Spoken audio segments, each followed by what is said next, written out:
Hello friends, welcome to SSC coaching centre. दोस्तों, अगर आप यूपी पुलिस री एग्जाम की तैयारी कर रहे हैं, मैं आपको बता दूं, अगर आप यूपी पुलिस री एग्जाम की तैयारी आप कर रहे हो, ठीक है, तो आप तुरंत हमारे चैनल को फॉलो कर लीजिए, सब्सक्राइब कर लीजिए। रेगुलर वीडियोस हम आपको यूपी पुलिस री एग्जाम के लिए कराएंगे, जिससे कि आपका एग्जाम आने वाले समय में बहुत अच्छा हो, क्योंकि अब ज्यादा समय नहीं रह गया है यूपी पुलिस के री एग्जाम में। तो आप सभी को यूपी पुलिस एग्जाम पास करना है, तो चैनल को तुरंत सब्सक्राइब करके रेगुलर वीडियोस को वॉच करते जाइए। यहां पे 1200 का 20% का 20% कितना होगा, ये उसने बोला है। अब ऐसे सवाल को आप कैसे करोगे? 1200 लिखना है, का मतलब मल्टीप्लाई होता है, 20 लिखेंगे, परसेंट का मतलब बटे में 100 होता है, फिर का मतलब मल्टीप्लाई होता है, 20 लिखेंगे, परसेंट का मतलब बटे में 100 होता है। अब इसी को हल कर देना है, बस हो जाएगा आंसर। देखो, 2 जीरो से आपके ये 2 जीरो कट जाएंगे, और ये 2 जीरो से आपके ये 2 जीरो कट गए, 2 दूने का 4 हो जाएगा, और 12 चौके 48। तो आपका आंसर आ गया 48। बस हो गया, सवाल यहीं पे खत्म। ठीक है, तो जो बच्चे ने वीडियो लाइक नहीं किया, वीडियो को लाइक कर दिया करो। सबसे पहले वीडियो को सबसे पहले आप लाइक कर दिया करो भाई। चलिए अब देखते हैं अगला क्वेश्चन। अगला प्रश्न है जिसमें बच्चे सबसे ज्यादा कंफ्यूज होते हैं, वही क्वेश्चन लेकर के आया हूं। 1 + 2 + 3 प्लस कहां तक जा रहे हैं हम? 30 + 31 तक जा रहे हैं, यानी कि 1 से हमने स्टार्ट किया और 31 तक पहुंच गए। जब 31 तक पहुंचे तो फिर से 31 से वापस 1 तक आए, 30 29 2 1। देखिए, 1 से लेकर हम 31 तक गए, लास्ट में सबसे बड़ी संख्या हमारी 31 है। हम 1 से स्टार्ट करके 31 तक गए, फिर 31 से वापस 1 तक लौटे। अब इसका आंसर हम कैसे बताएं? Simple, very simple. ये जो 31 है ना, बड़ी जो संख्या है बीच में, जहां तक हम गए हैं और जहां से वापस लौटे, जो बड़ी संख्या है बीच में आ रही है, 31 आ रही है। बस इसी 31 का आपको स्क्वायर कर देना है भाई। 31 का स्क्वायर करोगे आप 961 होता है, हो गया आंसर। अब एक छोटा सा प्रश्न उदाहरण के लिए मैं आपको बता दूं, जैसे कि 1 + 2 + 3 + 4 + 5, 5 तक गए, 5 से फिर वापस लौटे हो आप, 4 + 3 + 2 + 1। भाई बड़ी संख्या क्या है? 5 तक गए हो आप, 1 से लेके 5 तक गए, 5 से फिर वापस लौटे 1 तक। अब इस 5 का आप क्या करोगे? स्क्वायर करोगे तो 25 हो जाएगा। ऐसे तो क्या है, जो बड़ी संख्या उसका स्क्वायर करेंगे, जहां बड़ी संख्या 5 है 5 का स्क्वायर। अब ये तो छोटी संख्या है, कम संख्या तो जोड़ सकते हैं। 1 और 2 3 और 3 6 4 10 5 15 15 4 19 19 में जोड़ेंगे 3 22 22 और 2 24 और 1 25 हो गया। हो गया कि नहीं हो गया? 25। तो आप इन सबको जब जोड़ोगे तो 961 आ जाएगा। लेकिन हम इतना जोड़ने में समय क्यों बर्बाद करेंगे? हम तो आपको तरीका ऐसा बताएंगे ना कि बस 5 सेकंड में ही आंसर आ जाए। क्लियर है ना? एग्जांपल मैंने आपको ये दे दिया जिससे कि क्लियर हो जाएगा। अब देखते हैं अगला सवाल।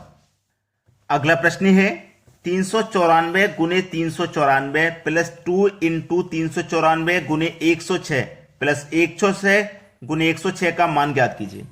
देखिए, ऐसे प्रश्न को आप अगर आप मल्टीप्लाई करें, जैसे इन दोनों का मल्टीप्लाई करेंगे, फिर इन दोनों का मल्टीप्लाई करेंगे, इनका मल्टीप्लाई करेंगे, 2 से मल्टीप्लाई करेंगे, जहां जोड़ने के लिए दिया गया वहां जोड़ेंगे, तो बहुत सारा समय गया। बस थोड़ा सा दिमाग अगर आपने लगा लिया ना, फॉर्मूले अगर आपको याद है, थोड़ा सा दिमाग लगा लिया, a + b का होल स्क्वायर क्या होता है?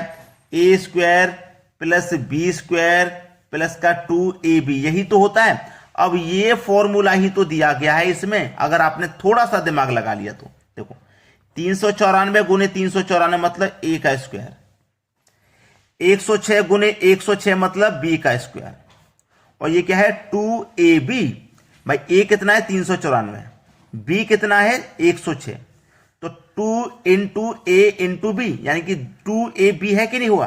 बस आगे पीछे दे रखा है, a² की वैल्यू पहले दे दी, और ये b² सबसे लास्ट में दे दिया, और 2ab बीच में दे दिया। बाकी है तो चीज वही, तो आप आसानी से अब कर लोगे, इससे कोई दिक्कत नहीं है। अब a + b का होल स्क्वायर, जहां ये दिया गया वहां आप ये कर सकते हो, जहां ये दिया गया वहां पे आप ये कर सकते हो।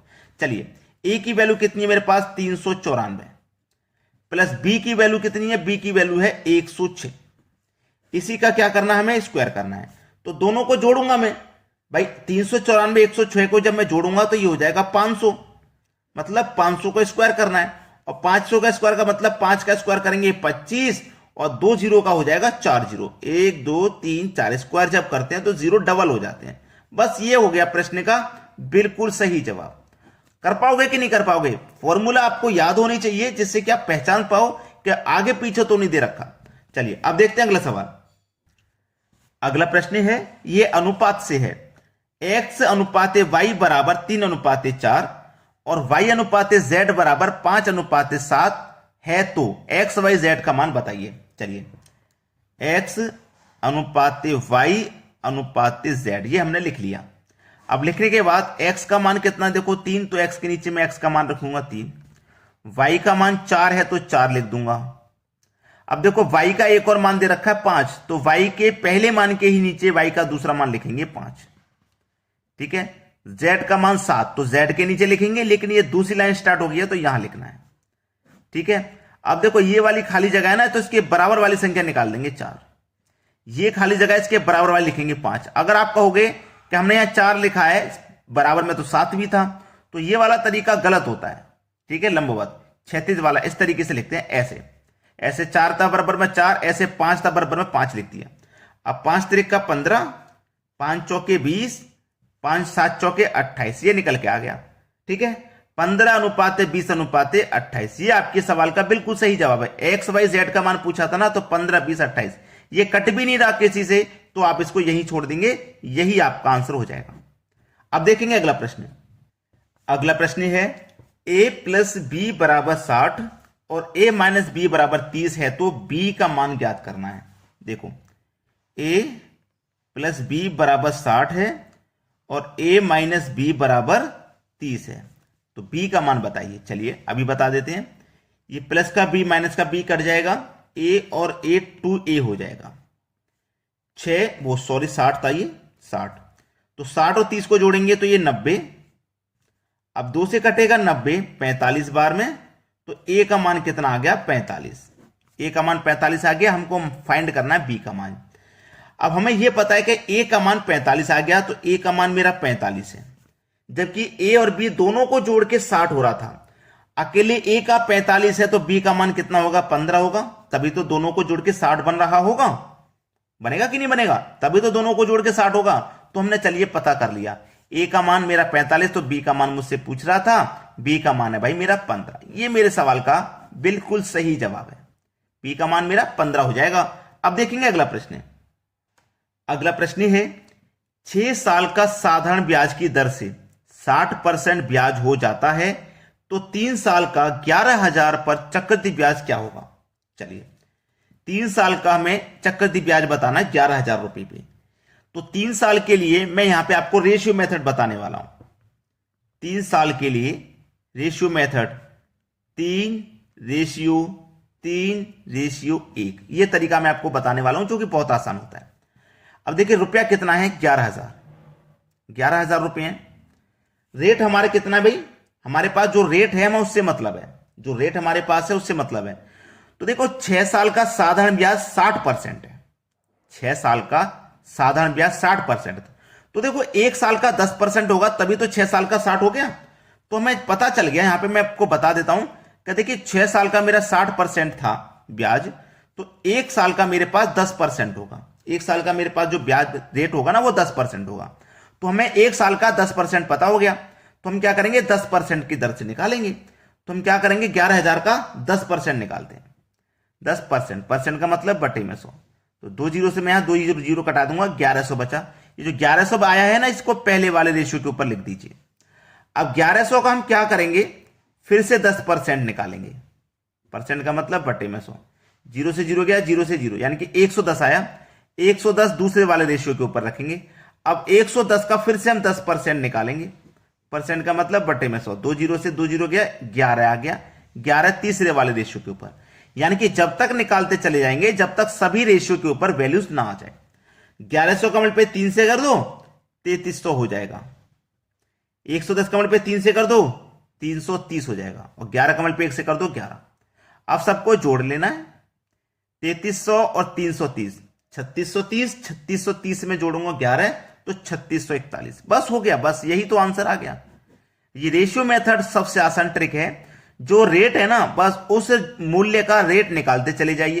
पहले 11,000 था, निकाल दिया 1100 आया, फिर 1100 का निकाल दिया 110 आया। ठीक है, इस तरीके से आपको निकालते हुए जाना, ये आपके सवाल का आंसर आ जाएगा।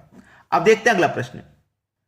अगला प्रश्न है, 3 संख्याओं का औसत 46 है, पहले 2 परिणामों का औसत 25 है, तो तीसरा परिणाम है। देखो 3 संख्याओं का औसत 46 है, यानी कि संख्या का मल्टीप्लाई आप औसत से करोगे तो योग पता लग जाता है। ये संख्या है, ये औसत है, और आपको क्या पता लग जाएगा, योग पता लग जाएगा जब दोनों का मल्टीप्लाई होगा। संख्या का औसत से मल्टीप्लाई योग मालूम हो जाता है। तो 3 6 18 का 8, कैरी का 1, 3 चौक 12, कैरी का 1 13, यानी कि 138 योग होगा। बोला पहले 2 परिणामों का औसत 25 है, 3 में से पहले के 2 परिणाम यानी कि पहले की 2 संख्याओं का औसत 25 है, तो योग कितना हो जाएगा, 25 दूने का 50।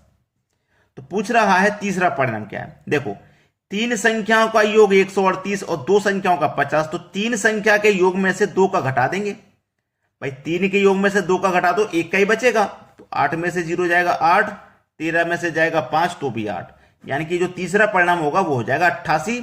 ये आपके सवाल का बिल्कुल सही जवाब है।